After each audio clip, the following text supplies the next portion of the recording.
Thank you so much for joining. I'm just going to be waiting for a while because I'm just a bit early. So I just wanted to set up and make sure I was on time. So if you're here, we're going to be starting in just a few minutes. All right.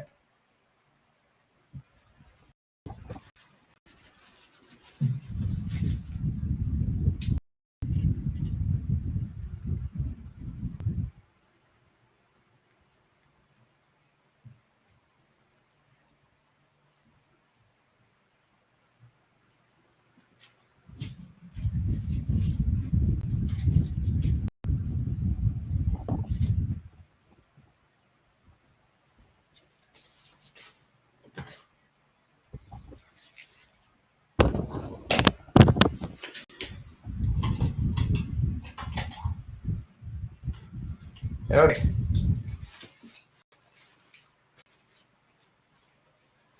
I thought I had to do a lot of setup, so I thought I'll just join in a few minutes before the event just to make sure that everything is fine, everything is set up. Okay, but looks like I'm ahead. All right, we'll just go ahead. Thank you so much for joining. Please let me know if you're able to hear me and see me well. Just a yes or thumbs up would work. I'm connecting from different platforms, so just make sure you leave a comment there. And if you have any questions for the next half hour to 45 minutes while I finish this demo, I'll be happy to answer. And yeah, so just to make sure that everybody is able to hear me, could you just confirm so that I'm not talking to myself? Okay, I got one yes. Perfect. Okay. Okay. All right. It seems like we are doing fine. Okay. So this demo I had started a few days back. I should have finished it when I had a chance, but I wanted to complete this live. So it's a very small painting, 6 by 8, and the whole idea about this painting was to try and paint the light. Most of the beginner artists, when they're starting out, or even if they have been like stuck for a while and not able to uh, get better at it, it's mostly because they have the perception that they have to get the resemblance of everything that they see onto the canvas. But ideally, when it comes to oil painting, what we're always trying to do is painting the light. And light is an abstraction. So most of the representational work that you see, like very, very good representational works, they are mainly abstract in nature. Like when you go very close, you can just see the beautiful abstract brushstrokes. But when you step back, when you lean back and see it as a whole, it starts to make sense. So abstraction is an inherent form of representation.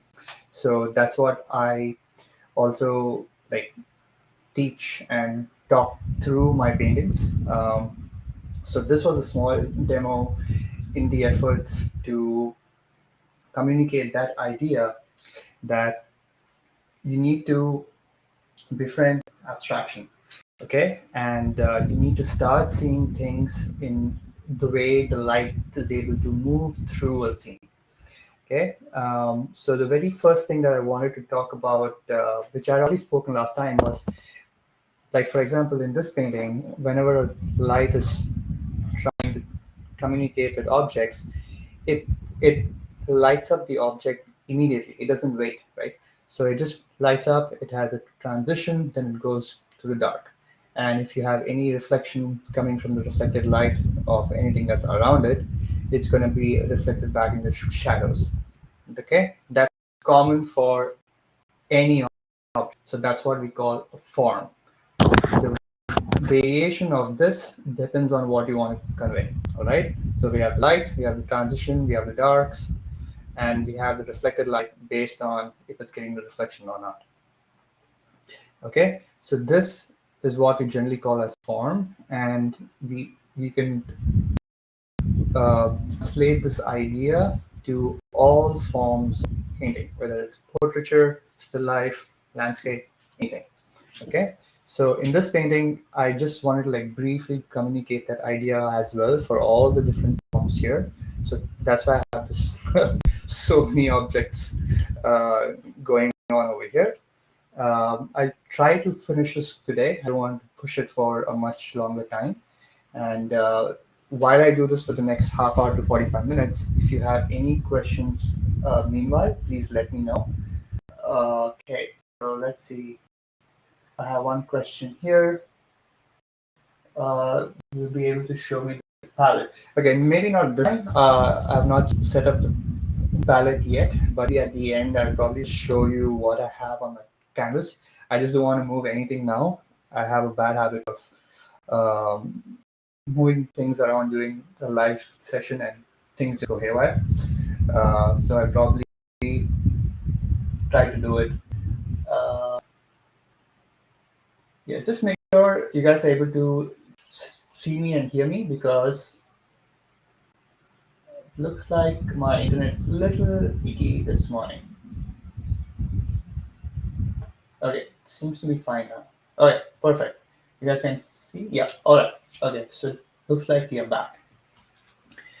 Okay, so the reference image you would have got in the email. So anybody who is subscribed for the oil painting on my Facebook group, oil painting tips for beginners. So everybody would have got an email on what I'm painting. So yeah, all right. Let's just try to get this started. Okay, I'm gonna minimize my screen for now and just get that going. Perfect. Okay.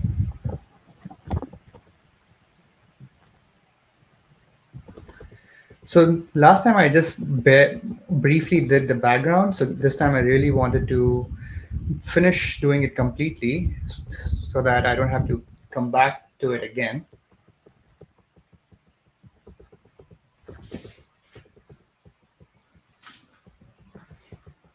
Okay, let's see.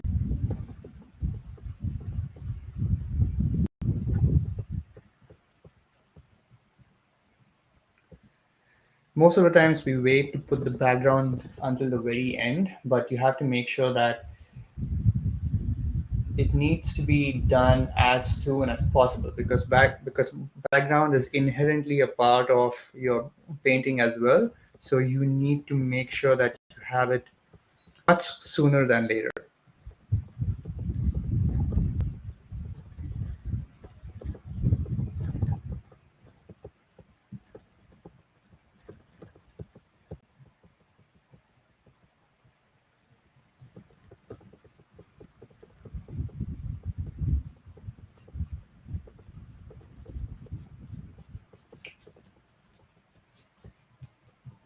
The only reason I chose this still life was it's a part of a bigger still life that I'm working on.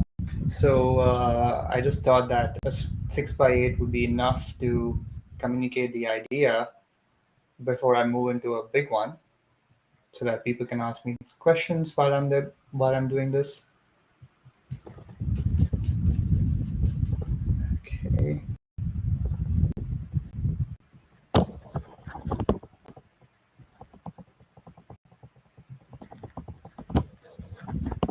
Okay. Any questions so far? Please leave a comment in the chat.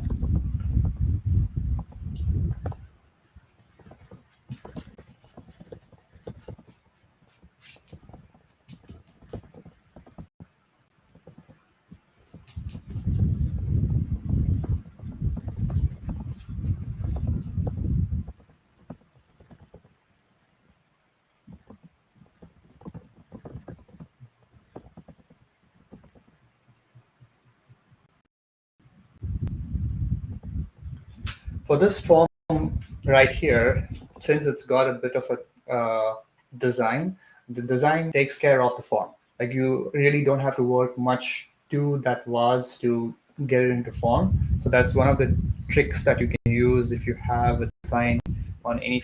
I mean, You can try to make it like with all the lights and shadows, but if you have a design already, use it to your advantage instead of working and trying to put it to your advantage. Okay.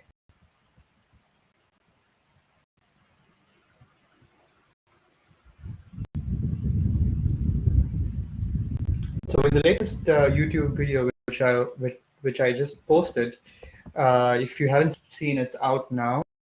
So you can go to YouTube to my channel, which is under my name, and I just posted one where I talk about if you're stuck in your oil paint journey, or even like between your artworks, there are just very few things what may be the reason.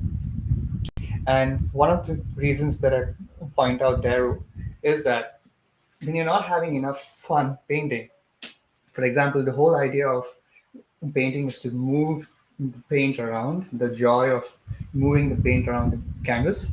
So sometimes you just get hung up on trying to finish a piece or trying to make it look perfect while we're not enjoying the every brushstrokes that we can use and have fun with.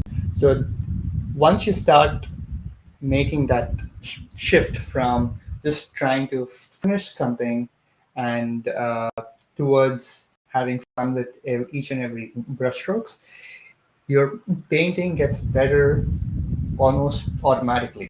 You don't have to really think of it. Uh, so there's a little bit of glare there. I'm just trying to eliminate that like this. There we go. Much better now.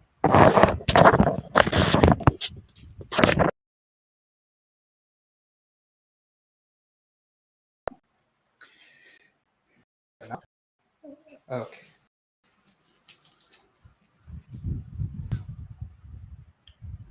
So this guy here is just a starter prop. I'm not going to do much of it for now. So I'm just going to have enough paint for the eye to move towards the center of the canvas.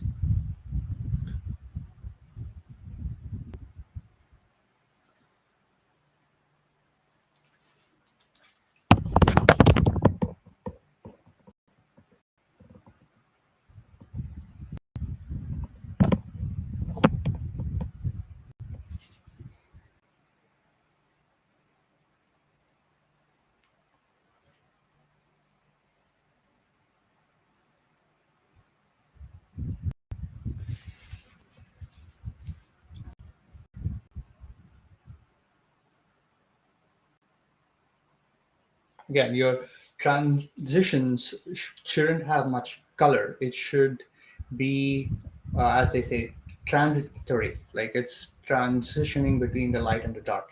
So the less uh, attention you have during your transitions, your eye just swiftly flows through between the lights to lights. Okay, and that's holds the same thing for darks as well. The darks are the darkest immediately after the lights. Okay, so as it moves away from your light, lights more on it, so it's able to pick up on those. Okay, let me see my reference photo.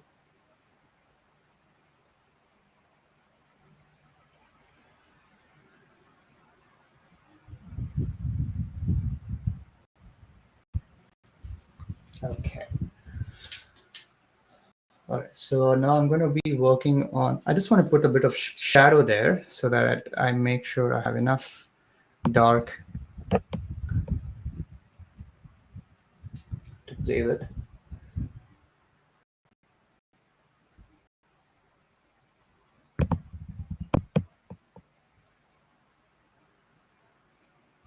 Okay.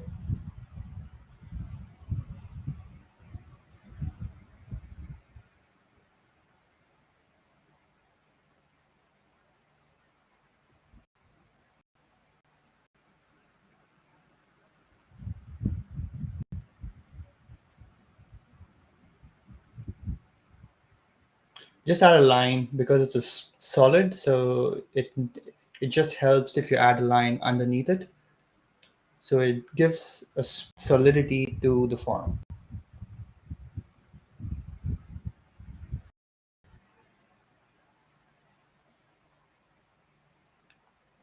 And sometimes darks, usually they tend to get lighter in the next day. So it's better if you add another layer, or at least a thin layer of dark again, so that it gets more darker as you move through the painting. Okay, don't want to complicate that. Just want to leave it fresh and clean.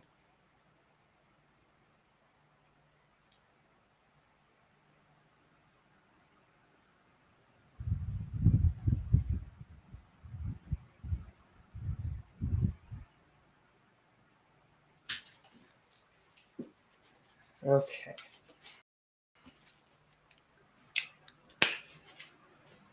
Any questions so far?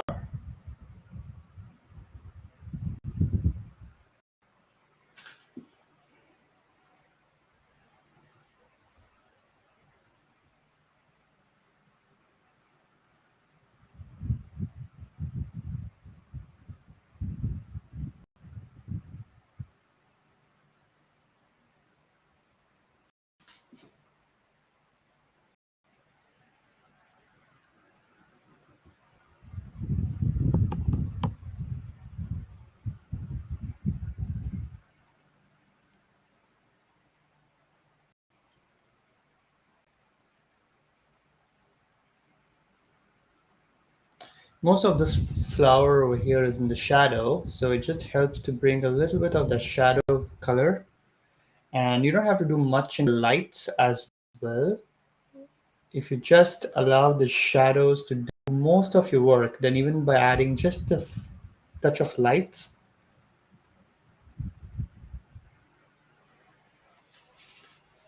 will do the job.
Go.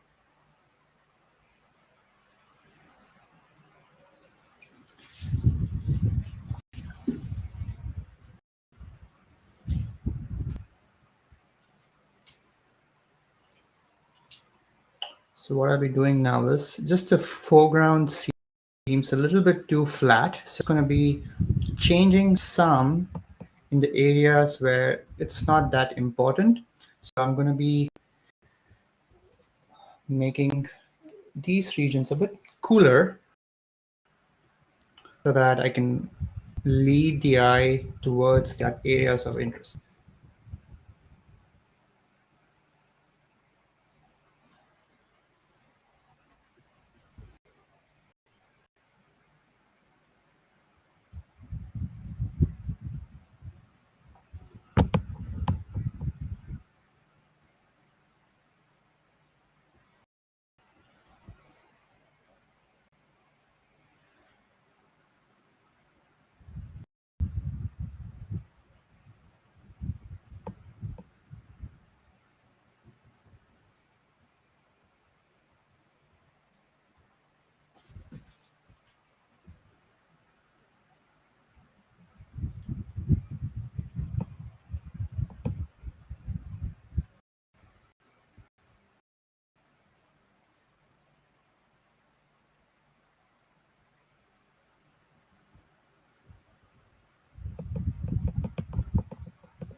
So here what I'm doing, I'm just trying to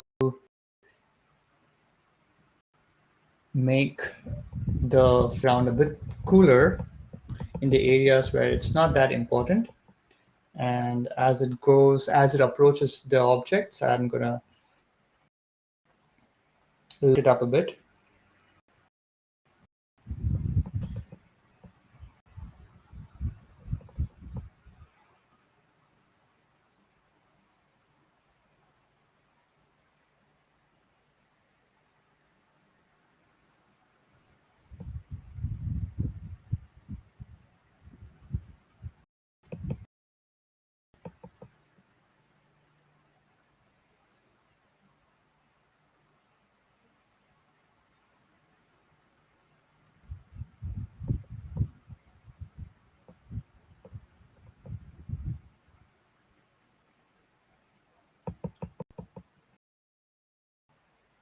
Background color to carve the object.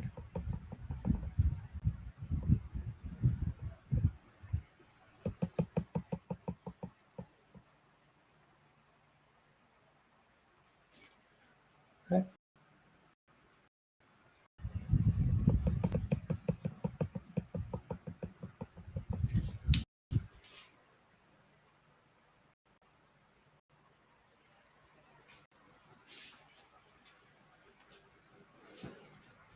Okay, so now what we're gonna do is, this is a bit cooled down area of foreground. So as it approaches the object, so we need to uh, light it up. Okay, so objects a bit more lit up if the foreground around us is also lit up. Okay, so we'll see how that goes. Again, you don't want to intensify the foreground a lot, because as I said earlier, painting is all about relationships. So if you have two lights competing with each other, they start to fight amongst itself and you lose the interest. Okay, so say you have 5 areas of interest, so now you have 1/5 the interest for it. Okay, so you need to have the interest as narrow as possible. So for now, I just want to keep my attention to these 3 objects over here. So these 2 are just props.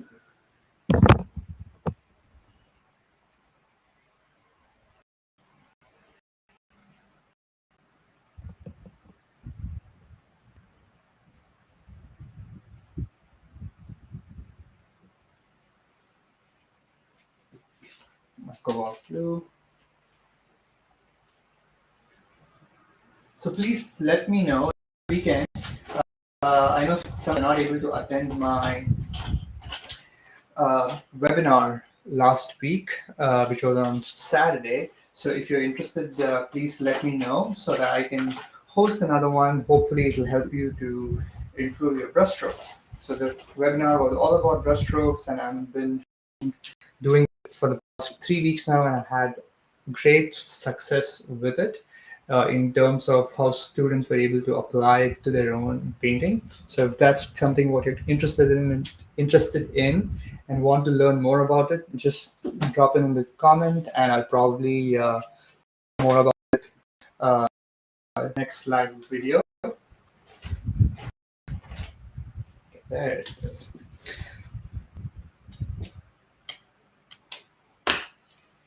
So as you're joining in, please let me know where you are from. And as of now, I have a fixed timeline for when I do these lives. It's just more of an impromptu for me. I'm still trying to learn through this whole live setup, but I'll try my best to be more consistent uh, going on. It was very hot today, so I'm from Vancouver Island, and the West Coast right now is hot. So I thought I'd just work on my studio paintings, whatever I'm going on, and I just saw this still life which I hadn't completed. So I'm like, okay, let's sort it. Okay.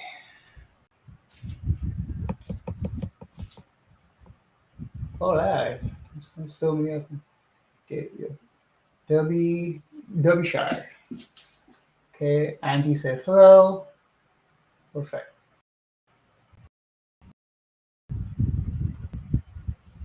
All right. Yeah, I'm still trying to learn through this because I'm not able to get who's commenting, but I am receiving your comments.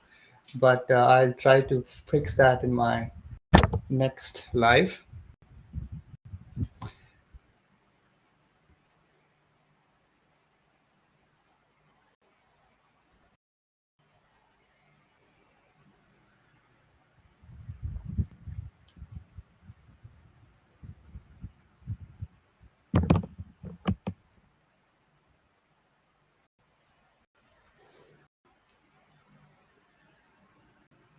So what I'm doing here is I'm trying to light up the foreground as the ground approaches the object.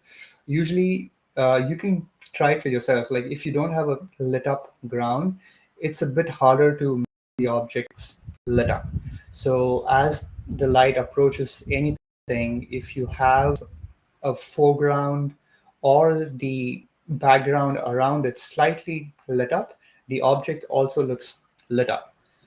So we tend to dismiss the foreground and the background uh, and not pay as much importance.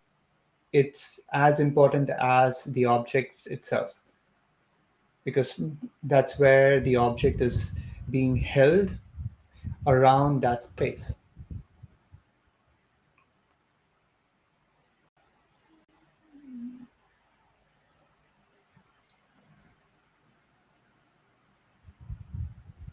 So all I'm doing here is carving through.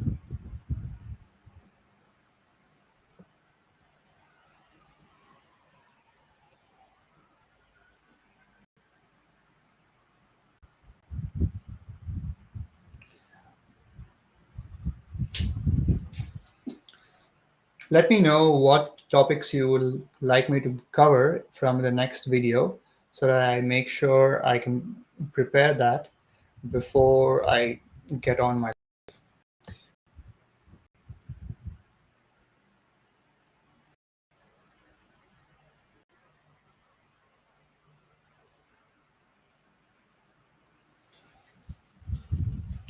Right.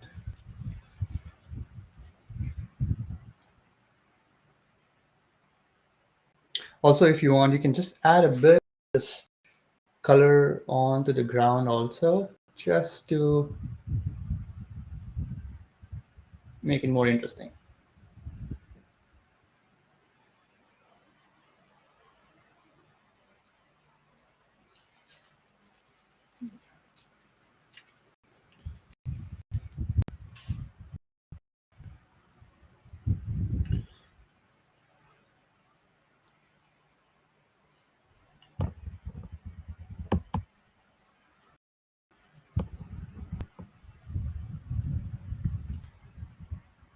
So I want to make this slightly on the cooler side. So I'm trying to change the temperature of this apricot right here.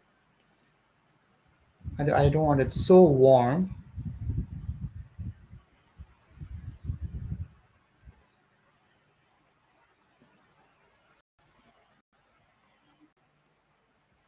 There's already enough orange beneath it, so it's gonna hold up that color because I'm not adding a strong layer at the moment.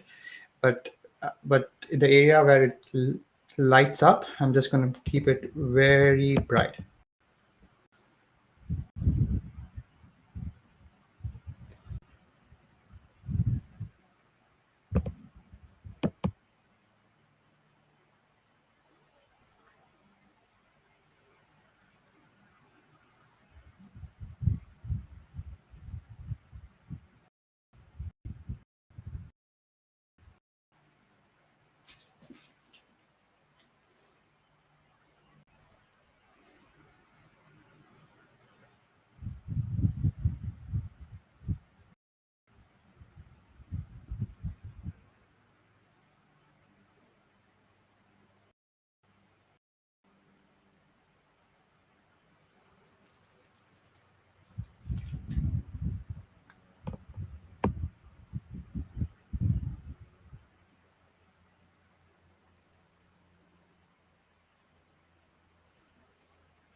It's a much better color.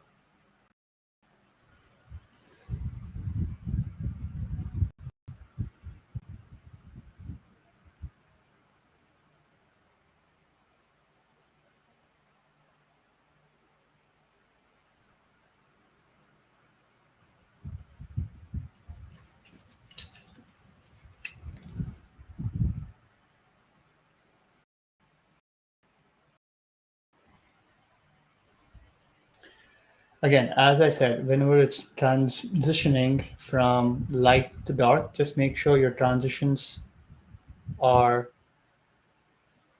swift, or you can make it a bit more uh, instant, but make sure they have the same.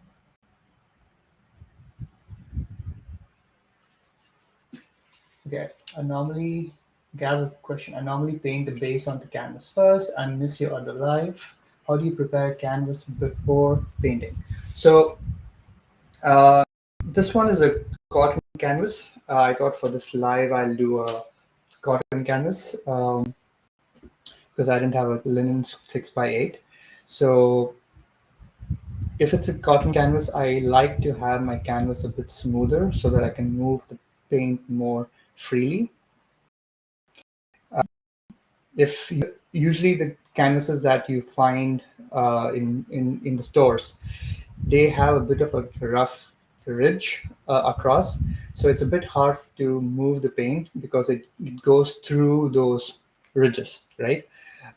So what I do is I usually take a 220 or 240 grit sandpaper, and I just gently sand it down. You don't have to sand it extremely hard, otherwise you lose the gesso what's already on it. And or what you could do is you could add a layer of gesso and then use the sandpaper to remove all the rough ridge, and then you can work on the canvas so that you're able to move much more freely. Okay, because if not, it's really hard to work on it because you start fight with your canvas all the time, because it's not fun if your brush is not able to transfer the paint onto the canvas. So yeah,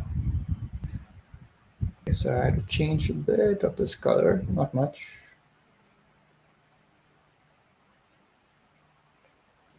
So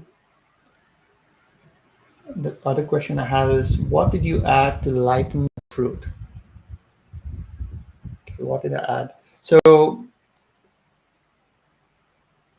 you first need to yeah, so what I did was I want to have the area of interest coming in and just being focused more around here. So I'll be having either a high contrast object here. So for now I'm using light. I'm not using much color because you can't use both light and color, and because they start to compete with each other. So you need to first decide if you're going to add more light or you're going to add more color. Here I've decided to light. So it's mainly it's almost washed out, but as it's trailing away from where the light hits this object, the color of the object starts showing up.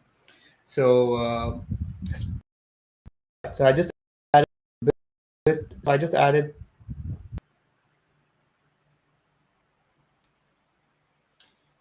So I just added white, titanium white. I added a bit of carrot and a bit of Naples yellow along with cad, cad yellow medium just to get that uh, warm red as it trails off. But in the place where it's getting lit up, it's much more cooler. So I added much more alizarin crimson and quinacridone red, along with white and Naples yellow to get that coolness as the light hits the object.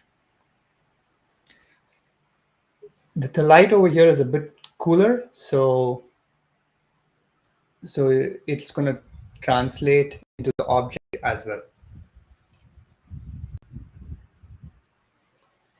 Okay, so that's that. And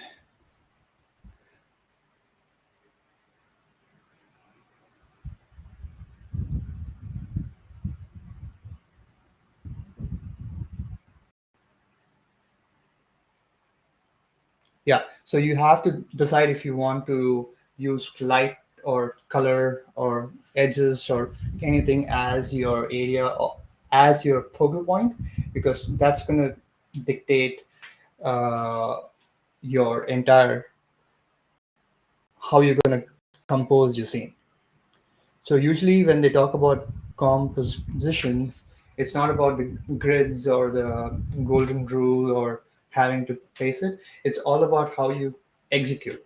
So you have to understand how you're treating every element of painting, like temperature, color, values, edges, then form, then your brushstrokes. So all these combined constitute composition. Okay. All right. So this I just want to work on color because most done here. So I don't want to waste more time. So here also I'm going to have a little bit of smoother edge.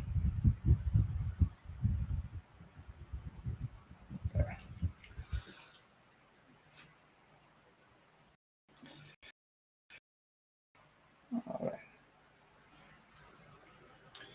Okay. So for the vase, okay, let's see. I don't have. Okay, I have a question here saying, asking, do I like linen canvases? Yes, I do like linen canvases because they hold up the oil pretty well.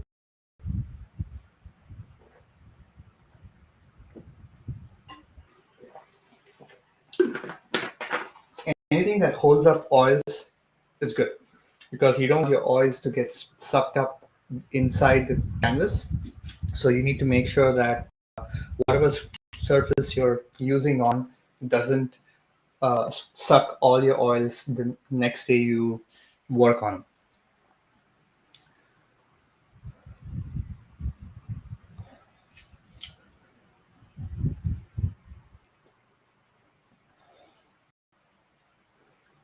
Just a bit of.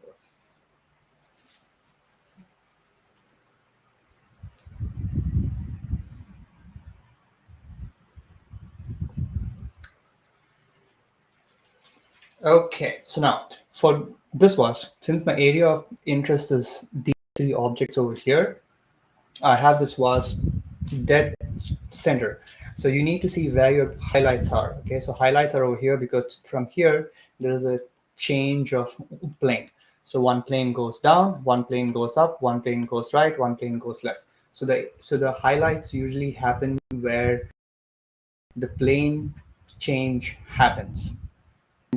The other, so if you haven't seen the other videos in my group, you can go to the guides and you can watch previous videos. The important function of the highlight is to move the eye away from the edge. Okay, because edge, eye goes there. So you need to let the audience. So it's your job to make your audience move through the canvas. So the function of the highlight is that you are able to guide the viewer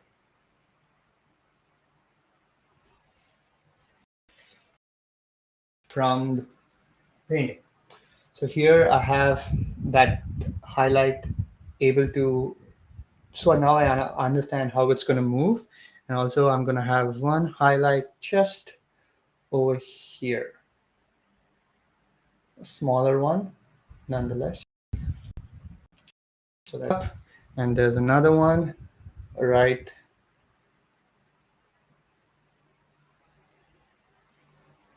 there. Okay. I'm going to work on that a bit later, but yeah, I just wanted to do it before I forget. Work on this.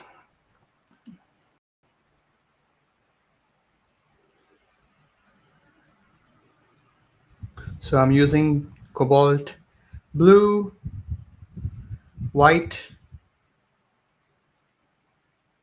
and seeing how that works.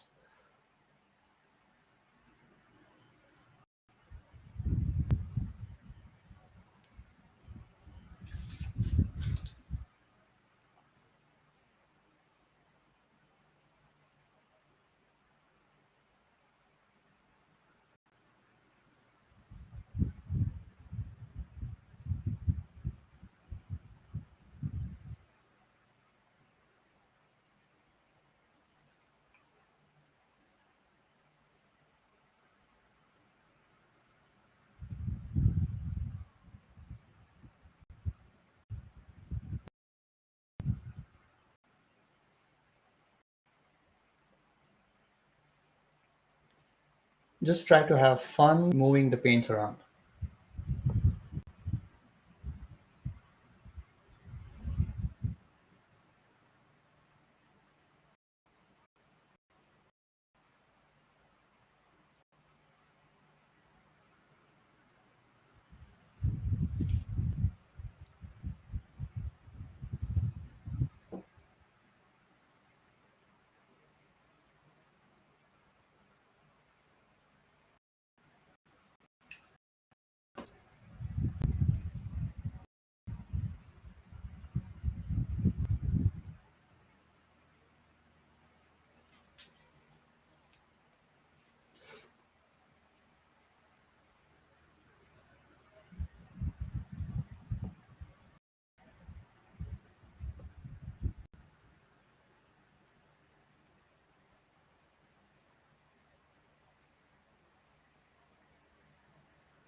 Just going to work on that a bit here.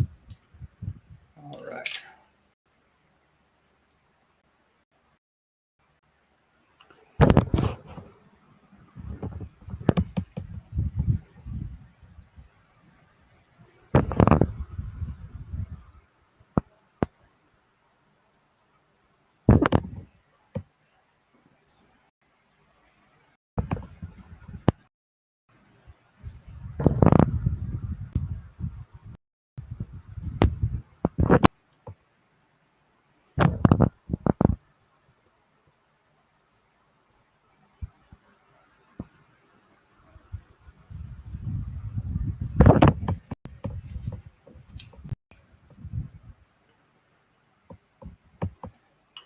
If you want to make a dark look more darker,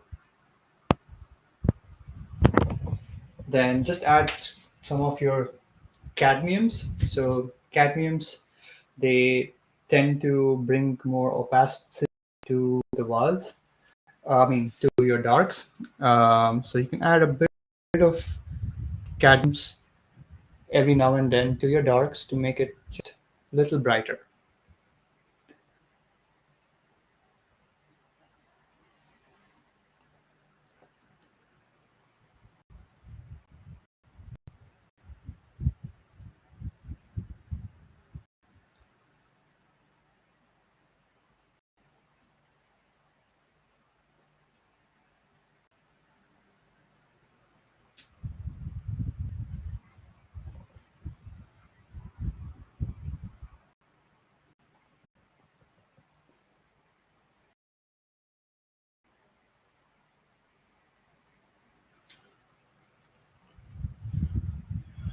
Okay, let's do narrow for my brush. So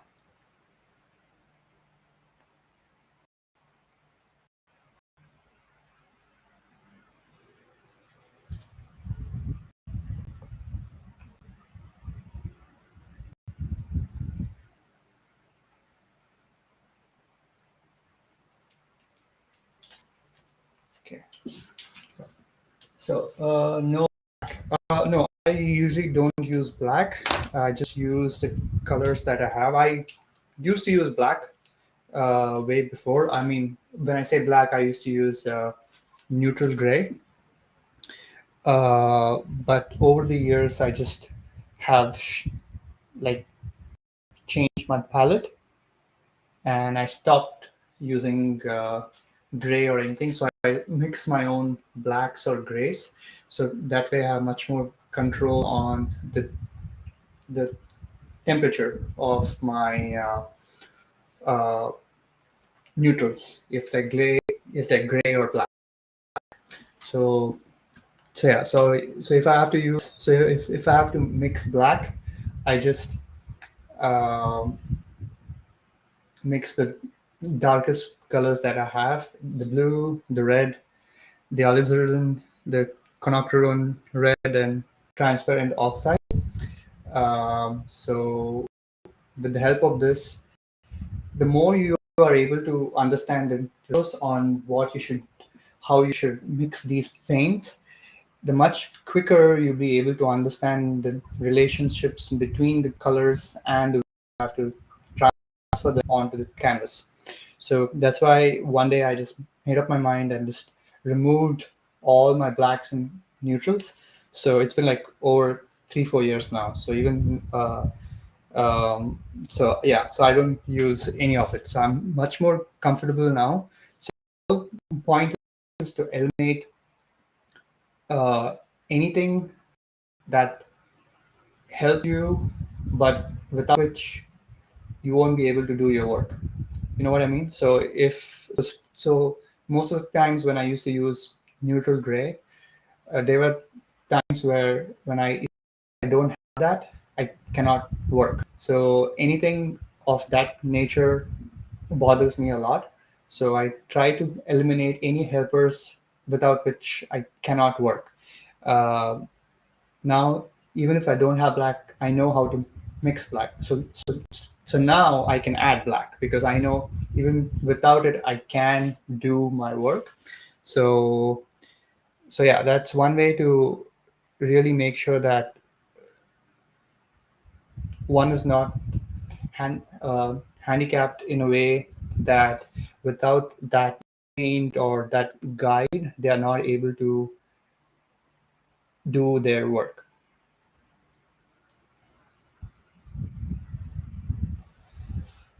Okay. uh, all right, so let's see. So I have that going down.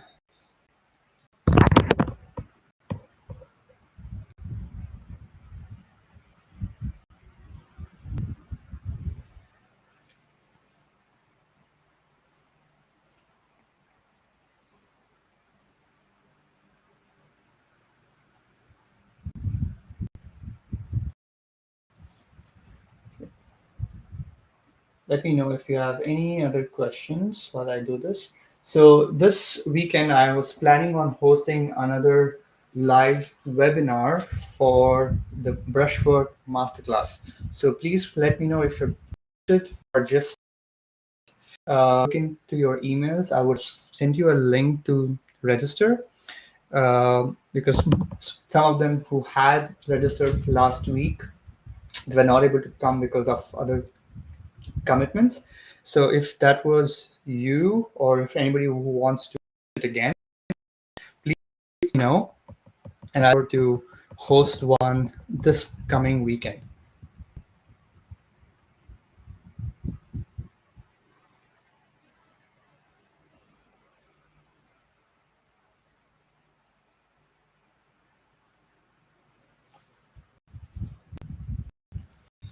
Okay, so now I want to back to this in a bit, but I want to first finish this one. So even here, if you see, because of this part over here, it can pick up some of the reflected light. So there's no harm if you add a bit of a reflected light over here.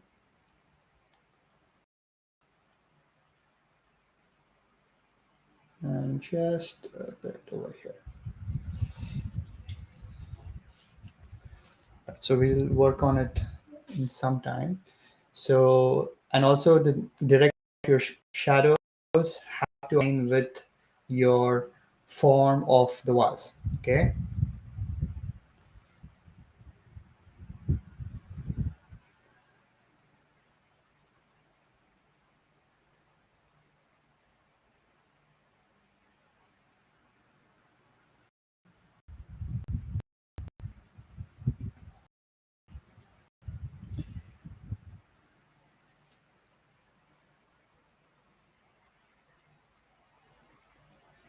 Let's see if I'm not enjoying the way it's curving in there, but we'll see. Okay. Okay. The only reason I don't like to do 6 by 8 is because I can do the same painting much bigger on a much bigger canvas. So it's been a while since I actually did a 6 by 8. Okay. So for this vase over here, it's not the interesting focal point. So it's not my concern at the moment. But what I'm going to do is I'm just going to give it enough light for it to play a part in this composition.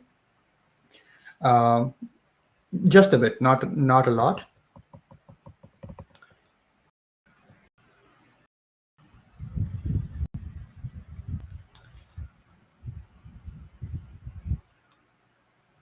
So since I have it slightly behind the canvas, I'm going to use a white which is slightly cooler. Okay, I don't mind if the design goes away. That's fine.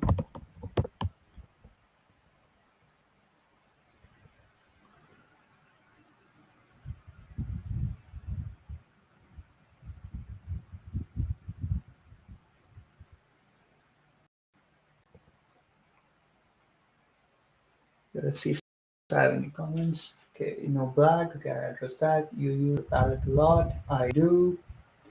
The flower at the front has a lot of white highlights. What are the shadows? Thank you. Yeah. Um, so I use palette a lot because if you're not using palette a lot, it means you're mixing your paints what's already on the canvas. Once the paint leaves your brush and goes onto the canvas, you should not move it. Like it's already done. So if you need any new paint, you have to go back to the canvas. So I would say 50-50. So you have to spend, if you're working on painting, 50% of that time you have to be on the canvas, and the other 50 you have to be on palette, because that's where the most of the things happen. Some of them all have pre-mixed paints. I mean, they do well, but I like to keep my paints very fresh. And also, if anything, that's because you cannot already predetermine how your painting is going to go from the very start. You can have an idea as to what it is that you want to convey, but after you start working on anything, you have to use the information what's there on the painting rather than from the reference, because the reference can only take you so far, because after that you have to make your painting work based on what you have done.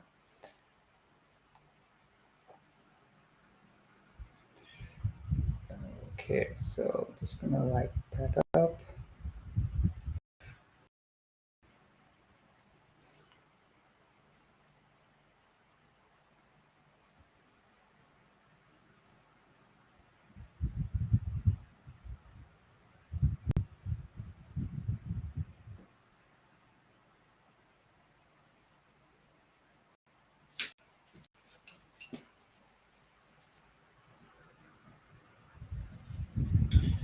Okay, so now what I'm going to do is,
Okay.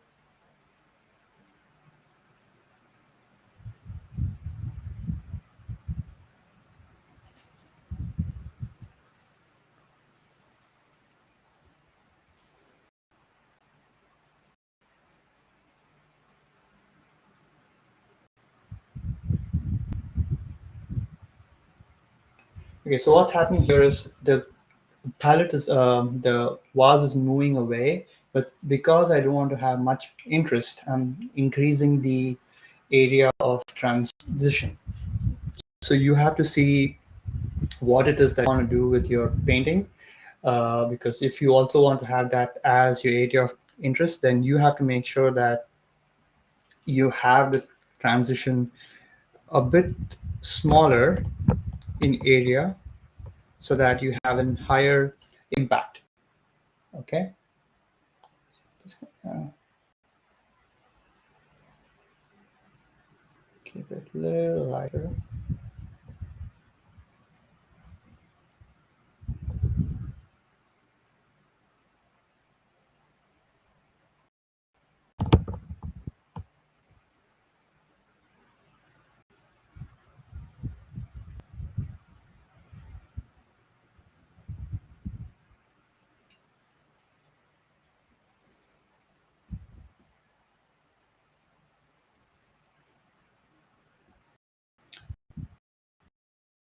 See.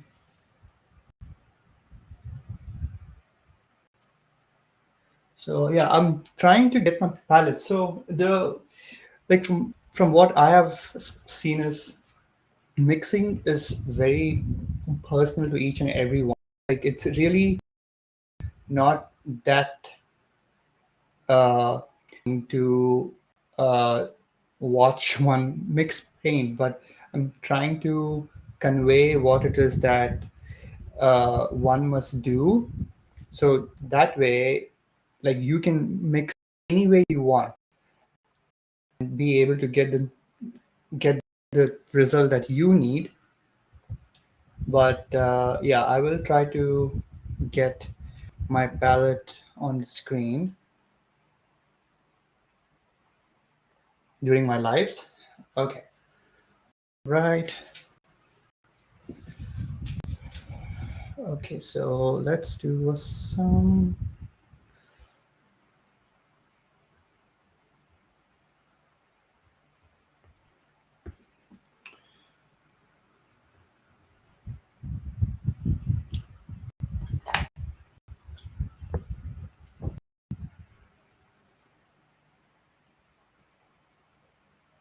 There.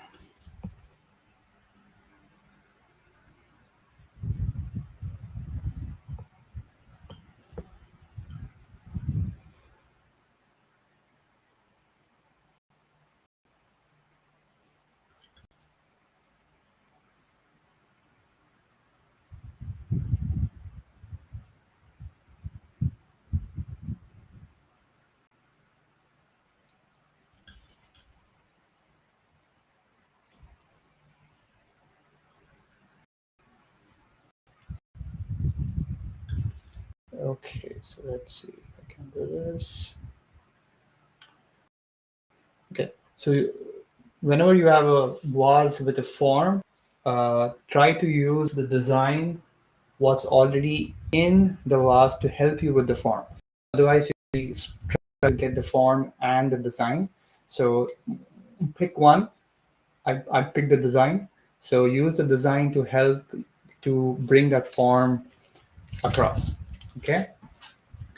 And since I don't want it to be in focus, so I have white and white of the vase slightly muted down Um, so,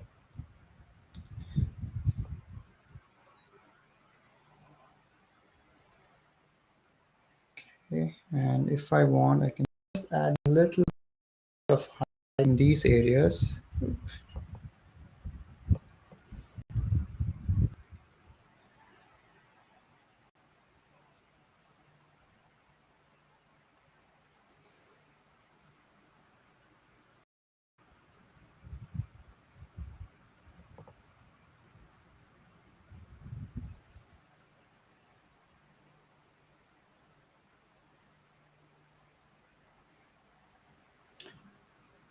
Okay.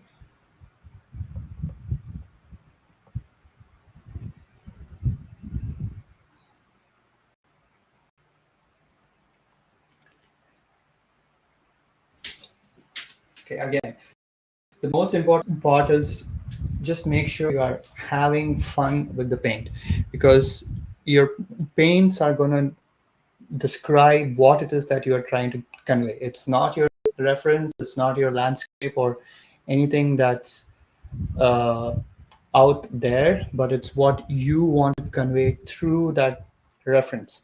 So after your blocking is done, even if you throw away your reference, it doesn't matter at all, because after that you have to make sure that you address what the painting needs rather than what your reference needs. Okay.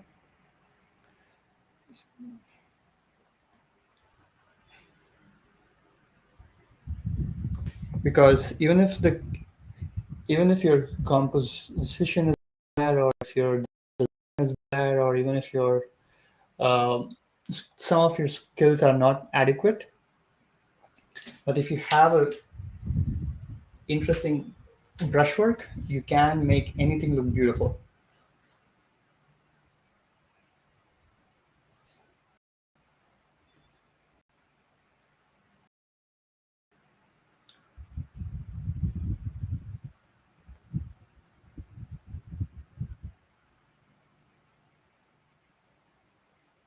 So I have a little bit of soft edge right there. Okay, so now,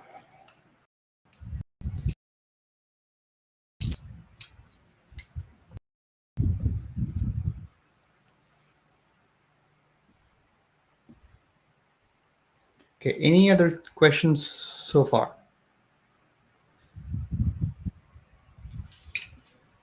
Let's see if I have questions.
I just wanted to get that a little bit lit up. So, all right.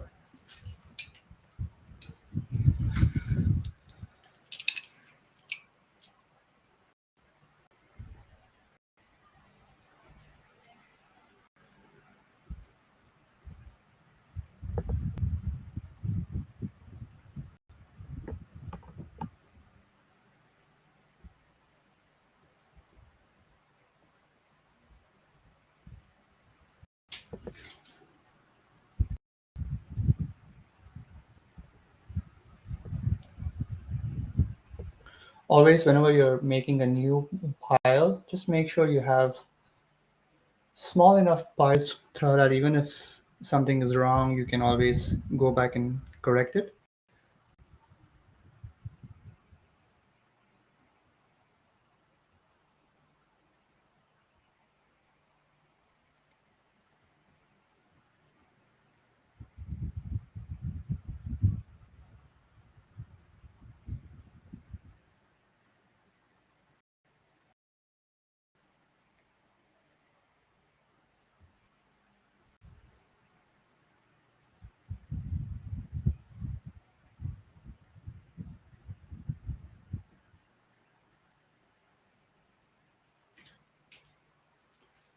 Okay. Um,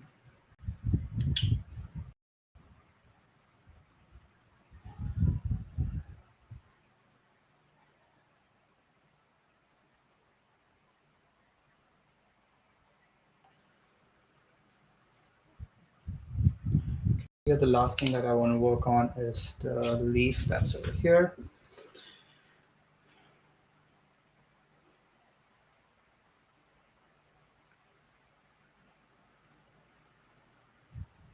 So again, this weekend I'll be hosting a live webinar on. So if that's something that you are interested in, and if some of you had registered last week but were not able to attend, you can do so now. You can hit apply in the comments below, and I can send you the link. It's absolutely free. It's going to be for about an hour on Zoom. So you can. So I'll be sharing 4 techniques to help you bring to level up your oil painting skills through brushwork. So,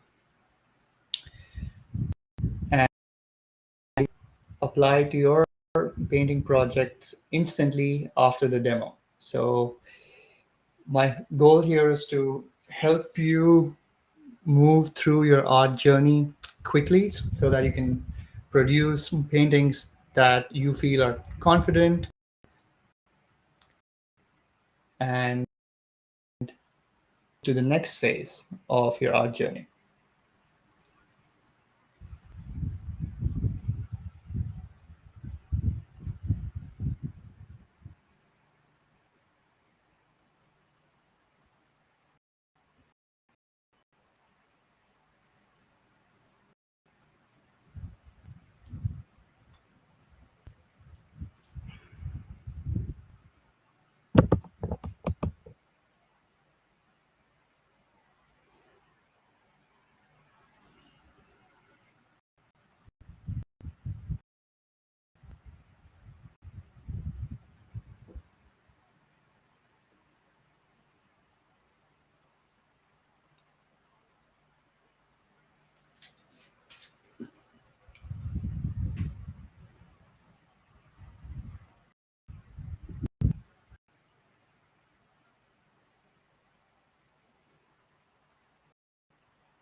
Okay, let's see if I have more questions.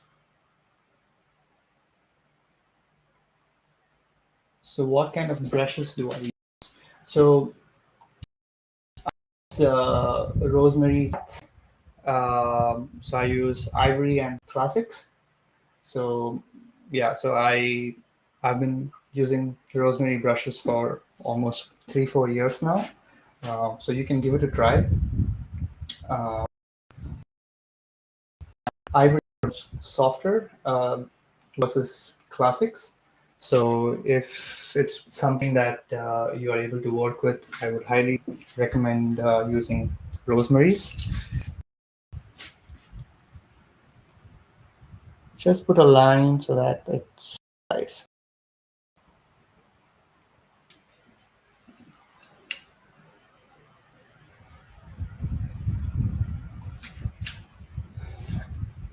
Yeah, and they are bristle brushes, so they're not synthetic. So they are bristles.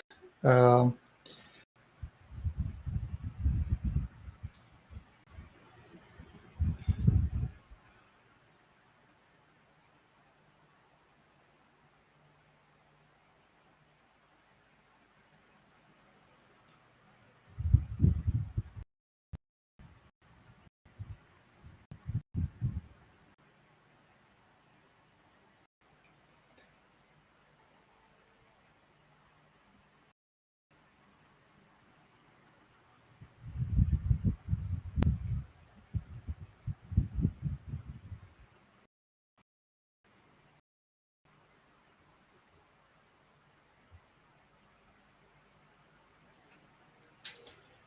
okay, so yeah, so that's what I wanted to show. Let's see if I can probably put a leaf right there. Not quite sure of it yet.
Let's see if I can do this here.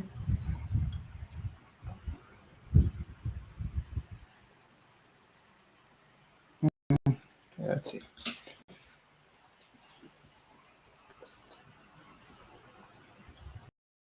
Yeah, you have to decide where the highlights should be because they're very, very important.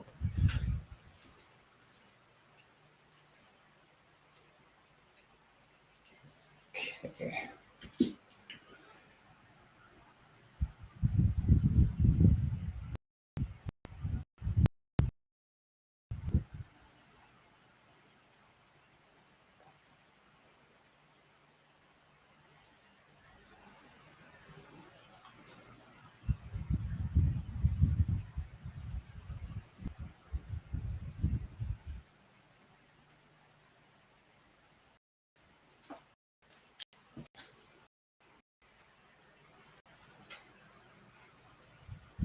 Just trying to see if this makes sense or not.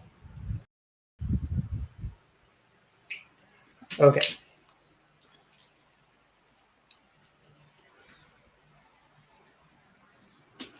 So I just want to work a little bit on this vase. It's just a bit bothering me the way it is at the moment. So let's see.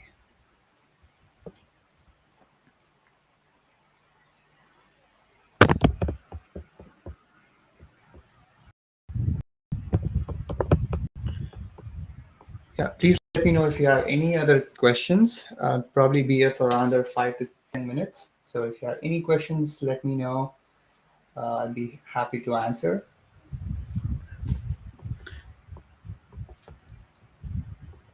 And also let me know next time if you'd like to see a landscape or a still life.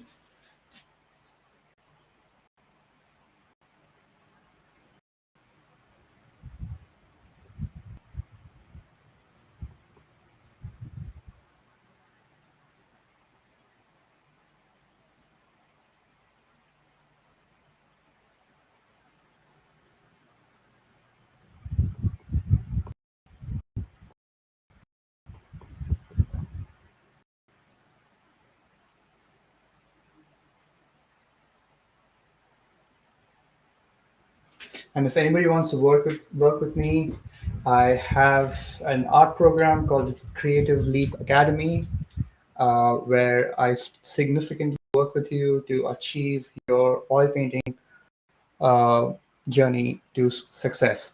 So I have wonderful students who are doing amazing. Just happy about the way they're progressing through the course.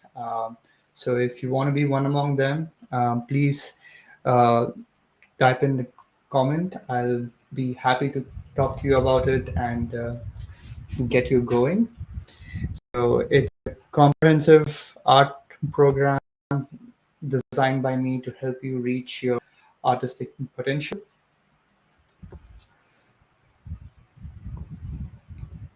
So I have compiled everything that I've learned for the past 10 years. And if you're able to follow that within 6 to 8 weeks, you'll be on your road to success. It's one of a kind. So I give you feedback besides the lessons that I have that you can watch anytime. Um, I give you feedback on your oil painting projects and paintings. And we go live one week, and you can submit your questions, your painting to give you real time feedback on that. So this is something that you're interested in. Please leave a comment. I'll get back to you, and we can get you going and help you reach your true artistic potential.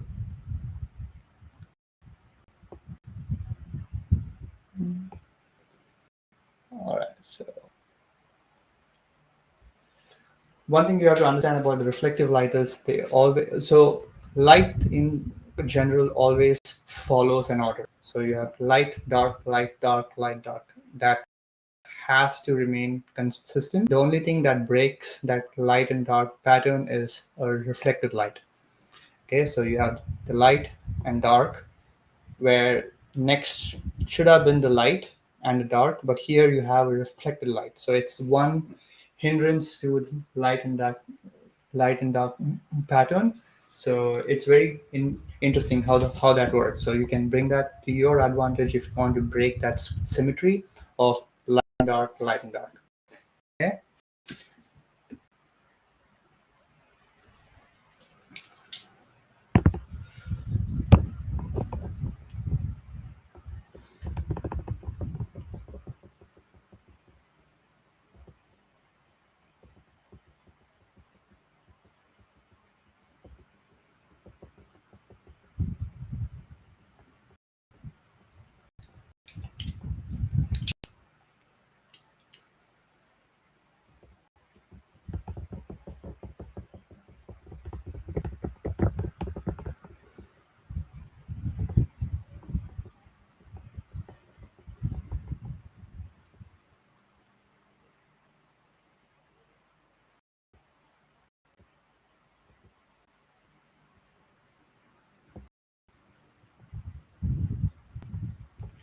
Okay, probably leave it here. I don't want to mess with it more.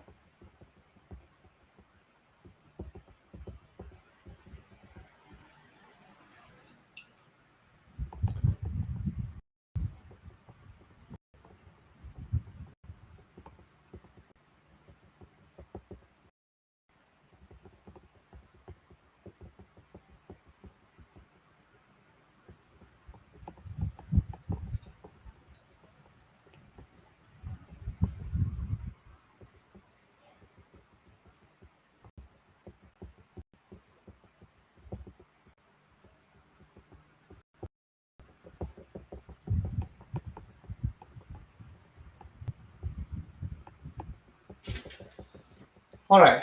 So I think probably stop it here.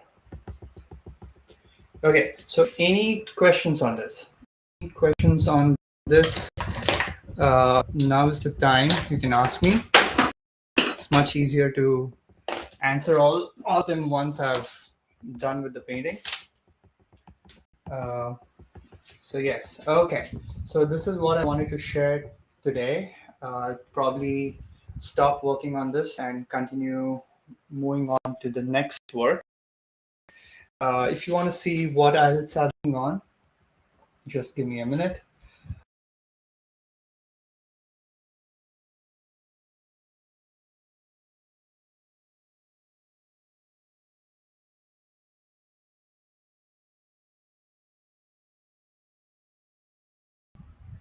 This is something that I've been working on.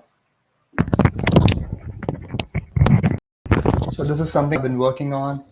It's almost done, I believe. Probably another few hours or so.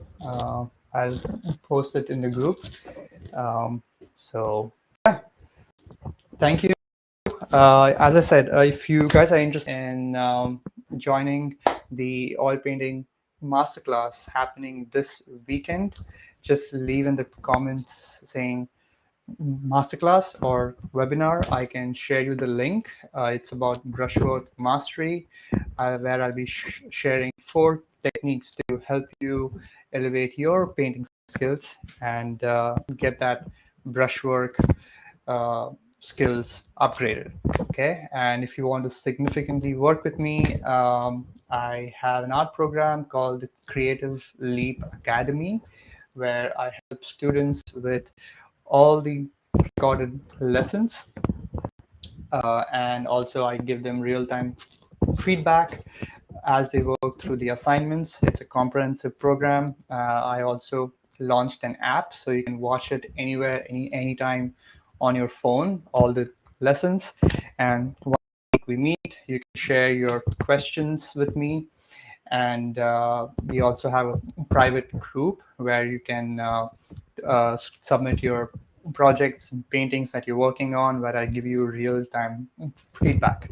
So if you are uh, interested and if you're committed to making your oil painting journey a success, and want to do it much quicker, I'm here to help. So you can use all the help that I can give you through the program, and I'll be there holding you accountable for sure, because we all have very hardworking artists within the group, and I would love for you to be a part of the team. All right. So thank you so much, and I'll see you soon. Hopefully tomorrow or day after, whenever I can do more live. And if there's any topics that you want me to cover, let me know in the comments or in the group, and I'll see you soon. All right. Thank you, and I'll see you next time. Bye bye.